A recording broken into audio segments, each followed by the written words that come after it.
Эфирда Татарстанның көньяк көнчыгыш хәбәрләре, студияда Резида Шамсуллина. Исәнмесез бүгенге программада. Балык бәлә китермәсен дисәң, коткаручылар кисәтә, боз калынлыгы 7 сантиметрдан юқарак бозга чыгу тыела.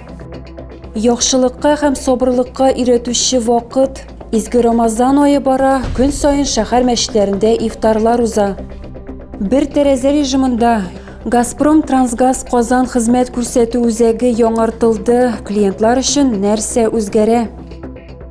Әлмәттә Газпром Трансгаз Казан җаваплыгы шикләнгән җәмгыятенең абонентларга хезмәт күрсәтүнең яңартылган бердәм үзәге ачылды.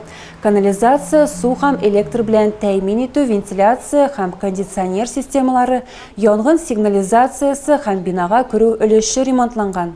Хәзерге вакытта офис клиентларга юнәлдерелгән, бирдә халыкны газ белән тәэмин итүче һәм газ җиһазларына техник хезмәт күрсәтүче белгечләр бергә кабул итәләр. Бу безнең абонентларның вакытын сизелерлек экономиялый. Алар барлык сорауларны бер урында чишә ала. Хезмәтләр электрон чират буенча күрсәтелә. Номерлы талонны махсус терминалда алырга мөмкин. Шуннан соң хезмәт күрсәтү үзәгенең клиенты хезмәткәргә билгеләнә. Мы всегда позиционировали себя как клиентоориентированная компания. Без клиентларга юнәлтелгән компания, уңайлы шартлар тудыру һәм кулланучыларыбызга сыйфатлы хезмәт күрсәтү безнең төп өстенлегебез. Бу офисны ачу сорауларны шишәргә ярдәм итәчәк. Ачылган үзәк абонентларның гына түгел, хезмәткәрләрнең дә уңайлылыгына исәпләнгән.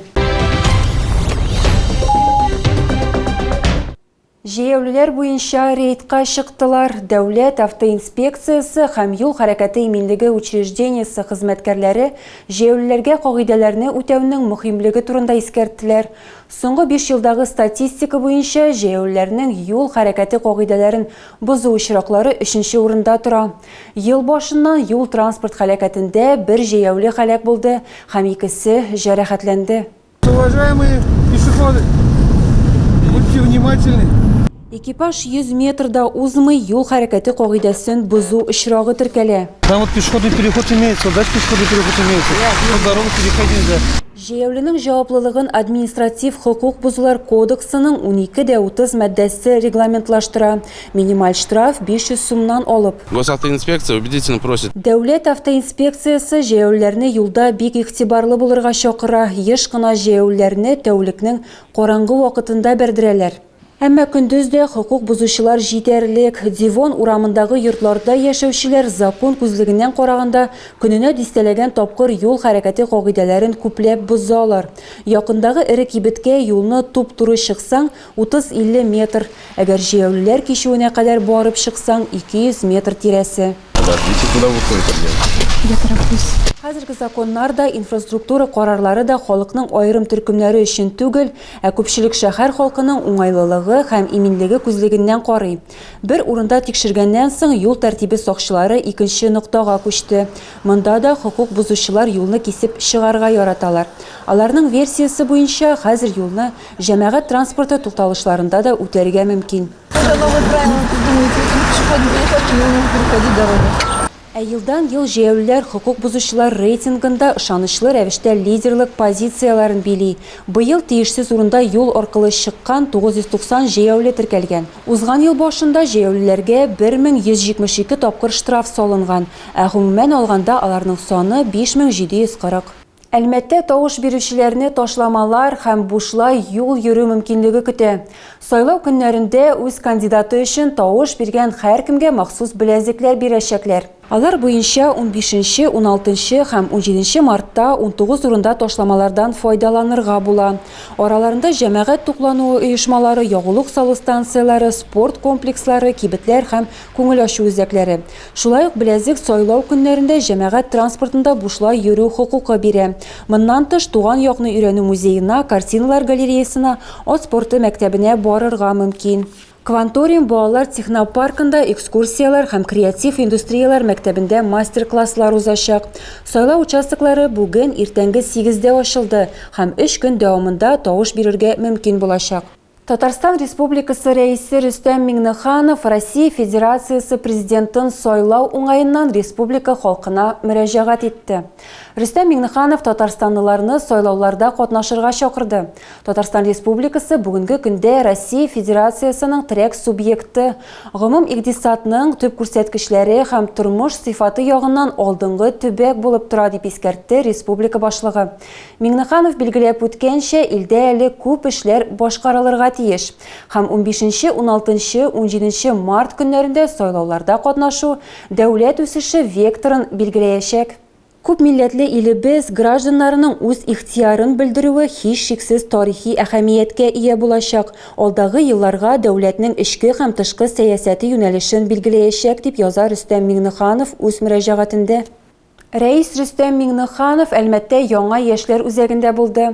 Эшлекле сәфәр кысаларында аны креатив процесслар фабрикасы белән таныштырдылар. Республика башлыгына Горький исемендәге мәдәният йортының элеккеге бинасының бай тарихы барлыгы турында сөйләделәр. 54 елдан алып ул шәһәрнең мәдәни үзәге булып хезмәт итә.